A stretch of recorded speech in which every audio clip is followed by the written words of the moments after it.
Kudeta Filipina pada awal Desember 1989 merupakan bentuk ketidakpuasan anggota angkatan bersenjata, elit politik, dan sebagian warga sipil terhadap pemerintahan Presiden Corazon Aquino. Kudeta ini melibatkan anggota Angkatan Bersenjata Filipina atau AFP yang tergabung dalam Gerakan Reformasi Angkatan Bersenjata Republik Filipina atau REM yang didukung oleh kelompok pemberontak bersenjata lainnya. Pemberontakan militer ini juga memicu pengepungan Hotel Delfino pada awal Maret 1990. Hotel Delfino sendiri terletak di kota Tuguegarao, Provinsi Cagayan, sekitar 250 mil dari Manila, yang dikelola oleh keluarga Ting yang pada saat kejadian salah satu anggotanya menjabat sebagai wali kota Tuguegarao. Sejak era Presiden Ferdinand Marcos hingga Presiden Corazon Aquino, tentara yang setia terhadap pemerintah sah telah berupaya keras untuk mengimbangi REM. Namun tentara yang bergabung ke dalam REM semakin hari semakin bertambah. Terlebih REM didukung oleh sejumlah perwira tinggi. Bahkan saking kewalahannya menghadapi pemberontakan REM, pemerintah Filipina sampai meminta bantuan kepada Amerika Serikat.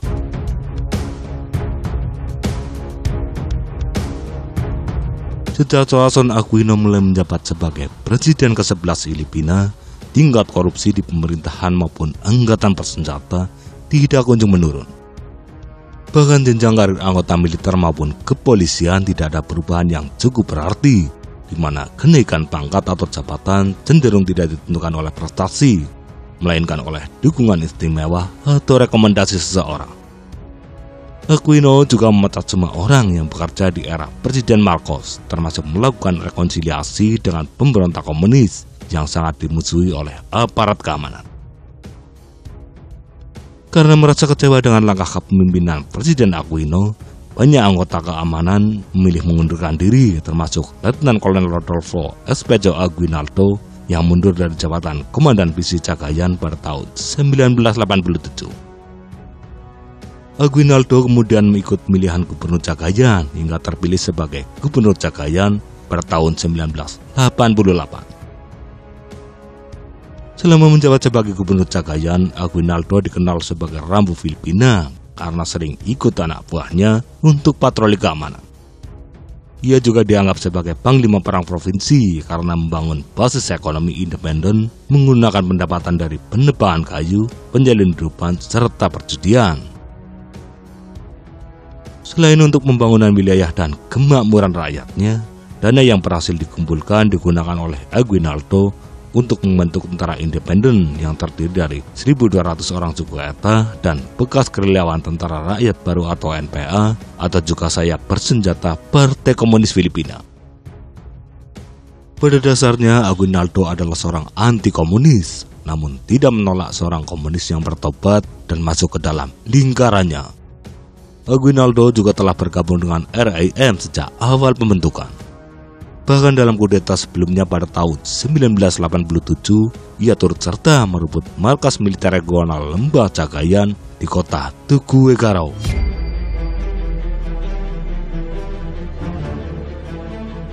Pada tanggal 1 Desember 1989, sekitar 5.000 orang bersenjata yang sebagian besar dari REM dan Tentara Rakyat Filipina atau SFP melancarkan upaya yang kesekian kalinya untuk menggulingkan Presiden Aquino. Kudeta militer ini didukung sepenuhnya oleh Gubernur Aguinaldo yang turut berpartisipasi mengirimkan pasukan bersenjata berjumlah sekitar 500 orang. Uninya pasukan loyalis Ferdinand Marcos yang sebelumnya bermusuhan dengan REM juga turut menjadi peserta kudeta. Kudeta pada Desember ini merupakan aksi paling serius terhadap Presiden Aquino karena para pemberontak berhasil merebut banyak tempat strategis, diantaranya yaitu Pangkalan Udara Villamor, Fort Bonifacio, Pangkalan Udara Sangle, Pangkalan Udara Mastan, dan sebagian kamp Jenderal Emilio Aguinaldo atau markas besar AFP. Dari Pangkalan Udara Sangle, para penerbang pemberontak menggunakan pesawat latih dan helikopter berusaha melakukan serangan udara terhadap Istana Malacanang, Camp Krem, dan Camp Jenderal Emilio Aguinaldo. 3 jam setelah jatuhnya pangkalan udara Villamor, Presiden Aquino menyampaikan pidatonya melalui udara kepada seluruh rakyat Filipina dan berkata bahwa kita akan menghancurkan usaha yang tidak berdasar ini sekali lagi. Pada saat itu juga pasukan AFP dan elemen-elemen bersenjata pro-pemerintah lainnya mulai melancarkan serangan balik. Namun serangan balik ini tidak terlalu efektif dan justru membuat pasukan pemerintah terkesan kewalahan. Karena yang mereka hadapi adalah pasukan elit, salah satunya adalah pasukan Scott Ranger yang bersenjata lengkap dan diperkuat oleh kendaraan tempur maupun senjata artileri. Jumlah pasukan pemberontak juga semakin meningkat karena banyak anggota AFP yang bersimpati dan kemudian turut membelot. Akibat kehabisan ide dan mengalami kepanikan, pada saat itu juga Presiden Aquino meminta perkuatan dari marinir Amerika Serikat yang berada di pangkalan Angkatan Laut AS di Teluk Supi, termasuk meminta bantuan pesawat tempur AS yang standby di 2 kapal induk. Aquino juga memberikan 2 pilihan kepada pelaku kudeta yang isinya segera menyerah atau mati. Dengan bantuan pengerahan pesawat dari USS Midway, USS Enterprise, dan lapangan udara Clark Houston, pasukan pemerintah melaju dengan cepat dan berhasil merebut sejumlah tempat strategis pada tanggal 3 Desember, yang membuat pasukan pemberontak terpaksa mundur serta menduduki kawasan bisnis Makati. Pesawat-pesawat pemberontak yang kebanyakan adalah pesawat latih jenis T-28 Trojan hancur berkeping-keping karena bukan tandingan dari pesawat generasi baru milik Filipina maupun Amerika Serikat. Karena terus didesak oleh gabungan serangan udara Filipina-Amerika, posisi pasukan pemberontak semakin hari semakin terjepit dan mau tak mau harus meninggalkan kantong-kantong yang sebelumnya dijadikan zona pertahanan terakhir. Setelah bertempur selama berhari-hari, akhirnya pada tanggal 9 Desember, pasukan pemberontak menghentikan perlawanan dan melakukan parade bersenjata berkeliling kota. Mereka bersedia menurunkan senjata karena dijanjikan oleh pemerintah akan diperlakukan secara manusiawi, adil, serta jujur. Akibat pemberontakan yang meletus sejak tanggal 1 hingga 9 Desember, sebanyak 99 orang tewas, dengan 50 orang adalah warga sipil biasa. Juga terdapat 570 orang yang mengalami beragam luka. Menurut para pebisnis, kerugian ekonomi akibat pemberontakan tersebut diperkirakan mencapai 1,5 miliar dolar AS. Akibat pemberontakan itu pula sejumlah pejabat turut dipecat, termasuk Gubernur Cagayan Aguinaldo. Namun dengan adanya pemberontakan tersebut, orang-orang dapat melihat jika pemerintahan Aquino sangat lemah, bahkan tidak mampu mengendalikan tentaranya dengan kekuatan sendiri. Orang-orang juga melihat seperti apa kualitas perwira militer mereka yang tidak mampu mengatur strategi pertempuran menghadapi loyalis RIM yang jauh lebih sedikit. Di tempat lain, Gubernur Aguinaldo yang menolak tuduhan makar dan pencopotan dirinya dari jabatan Gubernur Cagayan tidak bersedia menyerah dan malah mendirikan markas perlawanan di desa Dakal, Kota Gataran yang masih berada di dalam Provinsi Cagayan. Markas tersebut dijaga ketat oleh ratusan orang bersenjata dengan warga sipil membuat barikade untuk mencegah aparat keamanan melakukan penangkapan.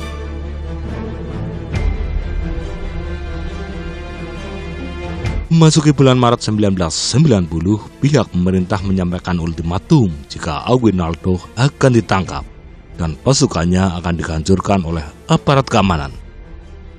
Hal tersebut dibuktikan dengan terkonsentrasinya pasukan pemerintah tak jauh dari kota Tuguegarao yang diperkirakan berjumlah sekitar 1.500 tentara. Bahkan seorang jenderal yang membawa surat penangkapannya sedang menuju ke kota Tuguegarao. Karena kehabisan solusi, maka Aguinaldo beserta sekitar 300 orang bersenjata melakukan pergerakan menuju kota Tuguegarao pada dini hari tanggal 4 Maret dengan tujuan menguasai kota serta menghadang aparat keamanan. Perjalanan menuju kota Tuguegarao ini sempat mendapat hambatan dari penjaga kota yang menewaskan seorang pengikut Aguinaldo. Sesampainya di kota Tuguegarao dengan dipimpin oleh anggota Scott Ranger Feliciano Sabite, pasukan Aguinaldo yang juga banyak terdapat anggota militer dengan cepat melumpuhkan penjaga kota serta mengepung Hotel Delfino yang menjadi tempat menginap beberapa pejabat negara. Tak jauh dari hotel, pasukan Aguinaldo juga mendirikan pos pemeriksaan yang cukup ketat. Di hotel ini sedikitnya 50 orang berhasil disandera oleh pasukan Aguinaldo, termasuk Menteri Luar Negeri Luis Santos, seorang kolonel dan seorang komodor laut. Sementara 30 orang sandera lainnya ditahan di gedung Pegadaian. Dalam waktu singkat, sekitar 2.000 pendukung sipil memadati depan Hotel Delfino sembari meneriakan nama Aguinaldo. Sementara itu di jembatan Balsain, pasukan pemerintah saling berhadapan dengan pasukan Aguinaldo maupun massa pro Aguinaldo. Bila perundingan buntu, pasukan pemerintah tersebut telah siaga untuk memasuki kota. Pada mulanya situasi dapat terkendali, bahkan Aguinaldo sempat melakukan dialog damai dengan Jenderal Oscar Florendo maupun para jurnalis televisi yang telah tiba di hotel. Ketika hari semakin siang, entah siapa yang memulai, tiba-tiba terdengar suara tembakan dari arah jembatan Balsain yang membuat kontak tembak segera meletus di seluruh tempat. Begitu pertempuran meletus, aparat keamanan segera bertindak represif dengan menembaki warga sipil pendukung Aguinaldo, seraya menerobos barikade yang dibuat oleh pasukan Aguinaldo. Pertempuran tidak hanya berlangsung di tempat-tempat terbuka, tapi juga di dalam hotel. Tanpa sepengetahuan Aguinaldo, seorang anak buahnya menembaki Jenderal Oscar hingga mengalami luka berat dan akhirnya meninggal dunia. Kabar mengenai tewasnya Jenderal Oscar membuat marah banyak orang dan membuat pasukan pemerintah semakin agresif dalam menghadapi para pemberontak. Akibatnya banyak pengikut Aguinaldo tumbang diterjang peluru dan banyak yang terpaksa memilih menyerah daripada harus mati secara mengenaskan. Sekitar pukul 3 sore, AFP berhasil menguasai hotel dan sejumlah tempat pertempuran. AFP juga berhasil menangkap sekitar 200 orang pemberontak. Namun Aguinaldo beserta 90 pengikutnya berhasil lolos dari penangkapan dan berhasil melarikan diri ke arah Gunung Utara. Sebagai akibat dari terjadinya kontak senjata di hotel maupun dalam kota Tuguegarao, sebanyak 14 orang tewas dan 20 orang luka berat. Sementara Menteri Santos dan sejumlah pejabat maupun tamu hotel lainnya dapat diselamatkan oleh pasukan AFP. Sejak peristiwa pengepungan Hotel Delfino, upaya kudeta militer terhadap pemerintahan Presiden Corazon Aquino telah sangat melemah dan benar-benar terhenti setelah serangan Kolonel Alexander Nobel terhadap pangkalan militer AFP pada Oktober 1990. Nasib anggota RIM maupun pemberontak lainnya yang berhasil ditangkap sejak pemberontakan era Presiden Ferdinand Marcos mendapat amnesti dari Jenderal Fidel Ramos yang menjabat sebagai Presiden Filipina dari tahun 1992 hingga 1998. Dengan memanfaatkan amnesti dari Presiden Ramos, Aguinaldo dan sebagian besar pengikutnya keluar dari persembunyian dan menyerah kepada aparat di ibu kota Provinsi Cagayan. Penahanan Aguinaldo hanya berlangsung sebentar saja karena ia segera dibebaskan dengan jaminan. Bahkan Mahkamah Agung membebaskannya dari segala tuduhan. Uniknya pada tahun 1993, Aguinaldo terpilih kembali menjadi Gubernur Cagayan. Ia tetap menjabat sebagai Gubernur Cagayan hingga purna jabatan pada tahun 1998. Namun 3 tahun kemudian, tepatnya tanggal 12 Juni 2001, Aguinaldo tewas dibunuh oleh pembunuh bayaran yang terafiliasi dengan pemberontak komunis NPA. Beberapa tahun sebelum kematiannya, Aguinaldo mengungkapkan jika tewasnya Brigadir Jenderal Oscar Florendo adalah suatu kesalahan yang besar. Karena selain sebagai seorang sahabat, Jenderal Oscar juga merupakan pemberi dana dalam kampanye pemilihan Gubernur Cagayan pada tahun 1988. Penembak Jenderal Oscar sendiri tidak pernah teridentifikasi hingga saat ini.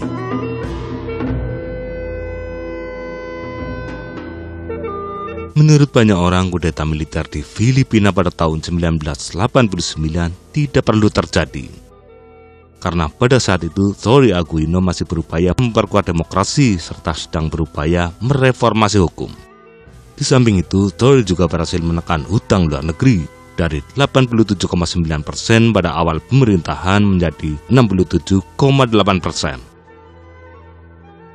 Walaupun dianggap sebagai presiden gagal oleh pelaku kudeta, namun nama Tory Aquino atau Corazon Aquino cukup mentereng dan bahkan diabadikan sebagai nama-nama tempat penting di seantero Filipina, termasuk nama sebuah rumah sakit umum. Bahkan Tory disebut sebagai ibu demokrasi dan presiden paling sederhana. Meski memiliki sejumlah keunggulan, namun Tory Aquino juga memiliki kekurangan. Sebagai contohnya, menolak meresmikan pembangkit listrik era Presiden Marcos hingga membuat Filipina mengalami darurat listrik, termasuk tidak mengizinkan pemakaman jasad Ferdinand Marcos di wilayah Filipina. Tory juga tidak mampu mengatasi kudeta dengan kekuatan sendiri, hingga meminta bantuan AS. Bahkan ia tidak segan memusnahkan tentaranya sendiri yang tidak patuh.